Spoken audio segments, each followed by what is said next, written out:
सुप्रभात बच्चों। वर्ग अष्टम के बच्चे ध्यान देंगे। व्यंजन संधि तक पूरा लिखाया जा चुका था।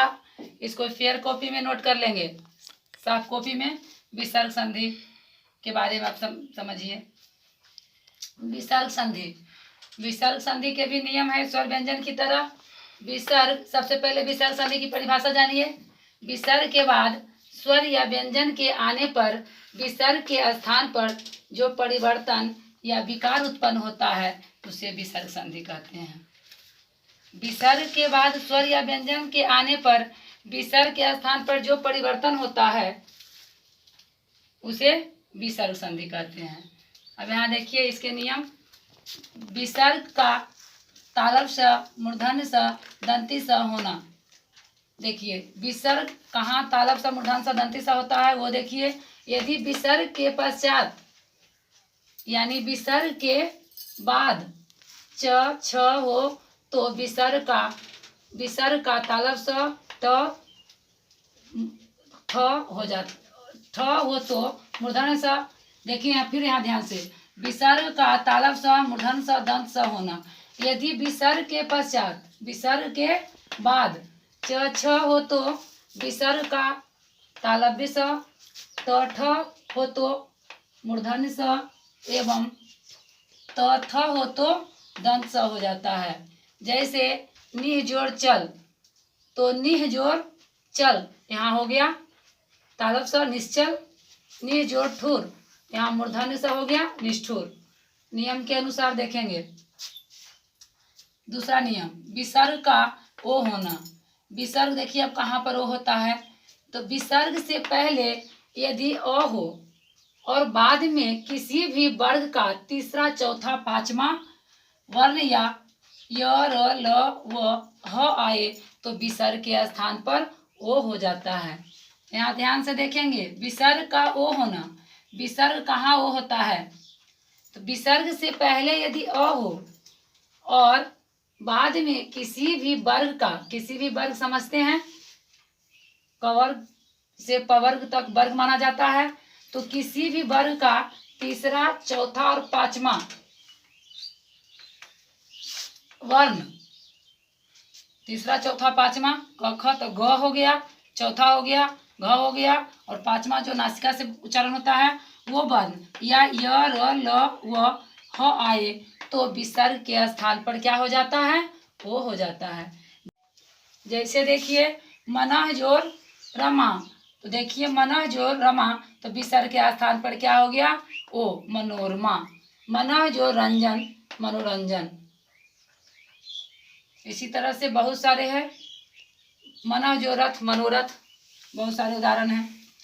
तीसरा देखिए, विसर्ग का र होना।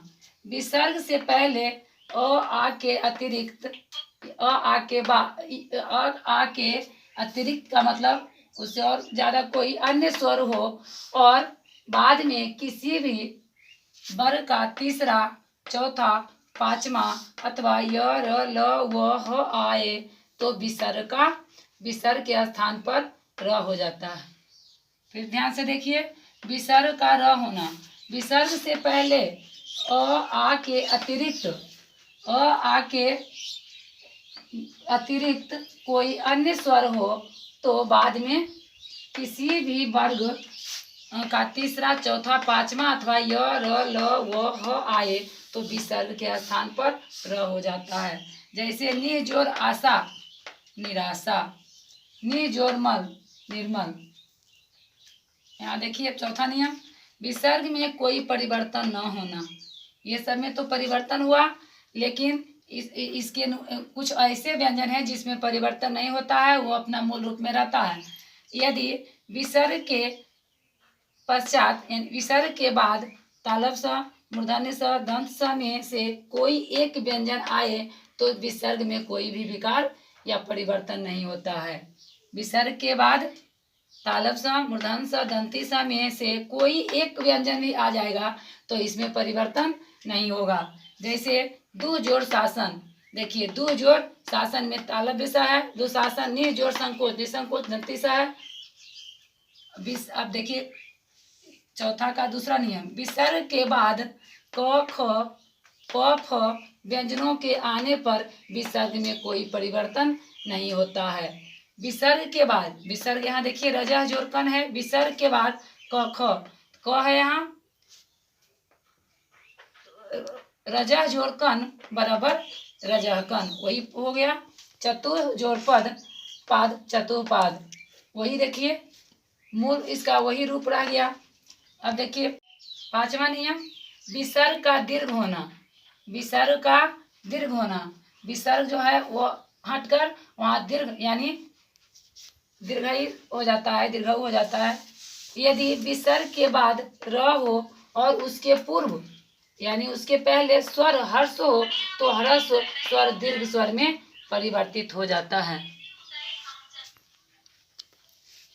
यहाँ ध्यान दीजिए, विसर्ग का दीर्घ होना, विसर्ग के स्थान पर दीर्घ स्वर यानी दीर्घऊ में मात्रा उसका बदल जाता है। यदि विसर्ग के बाद र हो और उसके पूर्व यानी उसके पहले स्वर ह्रस्व हो तो ह्रस्व स्वर क्या होता है, दीर्घ में परिवर्तित यानी दीर्घ में बदल जाता है।